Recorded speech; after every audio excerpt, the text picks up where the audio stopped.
Bell नियम है और जेल अपवाद है।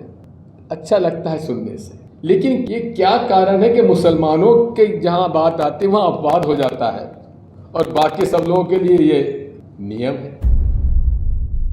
Chief justice of India prime minister को अपने घर में बुलाकर एक पूजा के अंदर शामिल होंगे और उसको जो है वायरल करेंगे पूरे देश के सामने, तो क्या मुझे ये उम्मीद होगी कि मेरे साथ इंसाफ होगा।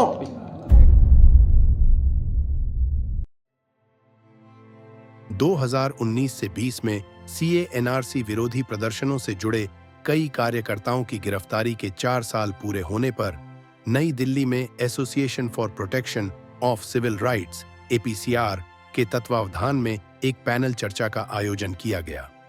इस चर्चा में कांग्रेस के वरिष्ठ नेता दिग्विजय सिंह सहित कई सामाजिक कार्यकर्ताओं और मानवाधिकार संगठनों के प्रतिनिधियों ने हिस्सा लिया।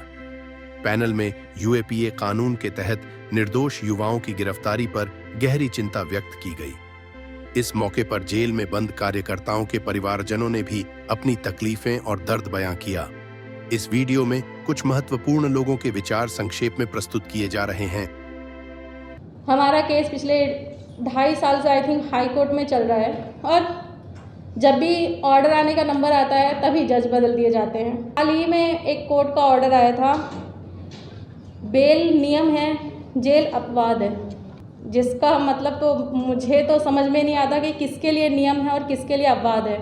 ट्रायल अगर शुरू होगा तो कई साल लग जाएंगे, 10, 12, 15, 16 कितना लग जाए पता नहीं, लेकिन अभी तो बेल ही नहीं मिल रही है। बात यह है कि जो ड्रैकोनियन लॉज फ्रेम किए गए हैं पार्लियामेंट के अंदर, इन ड्रैकोनियन लॉज ने आप टेररिज्म को कर्ब करने के लिए लॉज बनाते हैं, लेकिन आम आदमी के खिलाफ उसका इस्तेमाल होता है।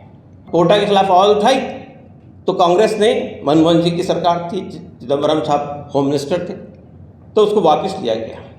लेकिन ये मजाक है, वापस लिया गया एक रास्ते से और उसके जितने ड्रैकोनियन प्रोविजन थे सब यूएपीए में डाल दिए। लोगों को 10 साल, 15 साल, 17 साल के बाद आप इनोसेंट डिक्लेयर करते हैं, तो जिन लोगों ने चार्जेस, फैब्रिकेटेड चार्जेस लगाए थे, उनके खिलाफ कोई कार्रवाई क्यों नहीं होती है? तो मैं सरकार को साफ बताना चाहता हूँ कि ये जो हमारे बच्चे जेल के अंदर बंद है, उनमें से किसी की हिम्मत नहीं टूटी है। सब लोग ये इस लड़ाई को दोबारा लड़ने के लिए तैयार हैं। Chief justice of India prime minister को अपने घर में बुलाकर एक पूजा के अंदर शामिल होंगे और उसको जो है वायरल करेंगे पूरे देश के सामने, तो क्या मुझे ये उम्मीद होगी कि मेरे साथ इंसाफ होगा। सुप्रीम कोर्ट में ये कौन सा डर काम कर रहा है जिस डर के चलते सुनवाई नहीं होती है? अभी इलियास साहब ने बताया कि किस तरह से 14 बार एडजॉर्नमेंट हो गया, वो बेल पिटीशन वापस ले लेना पड़ा। ये हमारे हीरोज़ हैं जो जेल में हैं और उनके साथ जो अन्याय हो रहा है, इस अन्याय के खिलाफ हमें बाहर आवाज़ उठानी चाहिए। इस समय देश एक ओपन एयर प्रिजन है, हम सब लोग, कोई एक बंद जेल में है और हम लोग एक ओपन एयर, लगता है कि कभी कभी जैसे गाज़ा बिल्कुल एक ओपन एयर प्रिजन है। तो जब चीफ जस्टिस कहते हैं निचली अदालतों को कि आपको डरना नहीं चाहिए, जो आपने नसीहत दी निचली अदालतों को, बिल्कुल इसके खिलाफ पूरे देश के जुडिशियरी को अपने डराने का काम किया।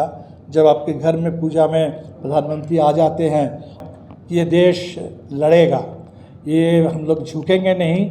ये मुल्क बिल्कुल ये कोई हिटलर के लिए और तानाशाहों के लिए नहीं बना है। जिस तरह से हिटलर ने यहूदियों को एक टारगेट बना लिया था, इन्होंने शुरू से ही मुसलमानों को टारगेट बनाया हुआ है। ये फसाद वही होता है जहां शासन और प्रशासन चाहता है, वहीं दंगे होंगे, फसाद होंगे। जहां प्रशासन और शासन नहीं चाहेगा वहां दंगे फसाद हो ही नहीं सकते। बेल नियम है और जेल अपवाद है। अच्छा लगता है सुनने से, लेकिन ये क्या कारण है कि मुसलमानों के जहां बात आती है वहां अपवाद हो जाता है और बाकी सब लोगों के लिए ये नियम है।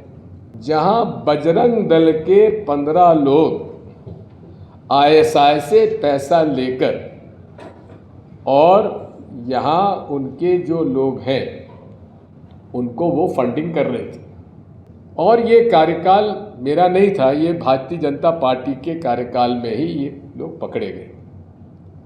लेकिन वो लोग जिनके पास स्पष्ट प्रमाण था, जिनके खिलाफ कि ये आईएसआई से पैसा लेकर और यहाँ के लोगों को फंडिंग कर रहे हैं, उनके खिलाफ साधारण मुकदमे में केस दायर हुआ, यूएपीए नहीं लगा,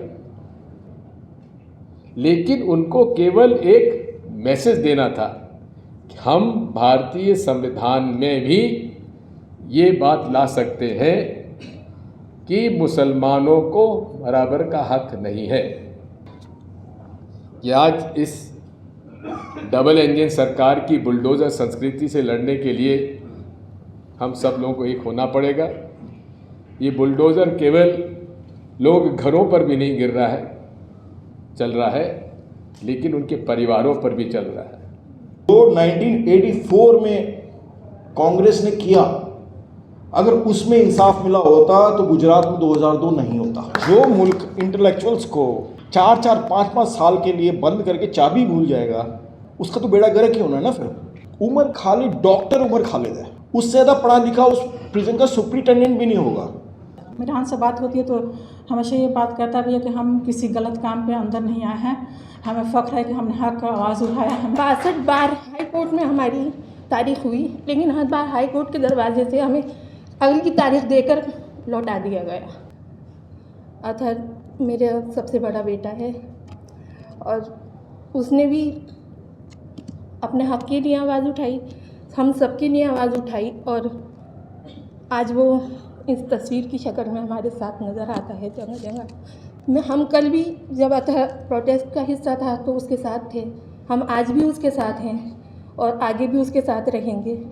वो हमारा हौसला है और हम उसका हौसला है। तो गोदी मीडिया नंगी हो गई इन 4 साल में। मुसलमानों के साथ तो सबसे आसान बात है, उन्हें आतंकवादी घोषित कर दीजिए या गद्दार घोषित कर दीजिए। वो इतनी आउट ऑफ कंट्रोल हो गई कि बॉलीवुड पर भी आ गए, रिया चक्रवर्ती भी मिल गई उन्हें, शाहरुख खान के बेटे को भी न बख्शा उन्होंने, और तमाम ऐसे लोग। लेकिन इस पूरी प्रक्रिया में हुआ ये कि इन 4 साल में वो भी नंगे हो गए। हम बड़ी आसानी से नेताओं को गालियाँ देते हैं, बड़ी आसानी से पुलिस को गाली दे देते हैं, हम बड़ी आसानी से एक दूसरे को गाली देते हैं, लेकिन न्याय व्यवस्था से कोई भी सवाल उठाने में बहुत डर लगता है, क्योंकि कंटेम्प्ट ऑफ कोर्ट हो जाएगा। न्याय करने में होता है, न्याय बोलने में नहीं होता, न्याय भाषणबाजी नहीं होती, न्याय एक्शन होता है।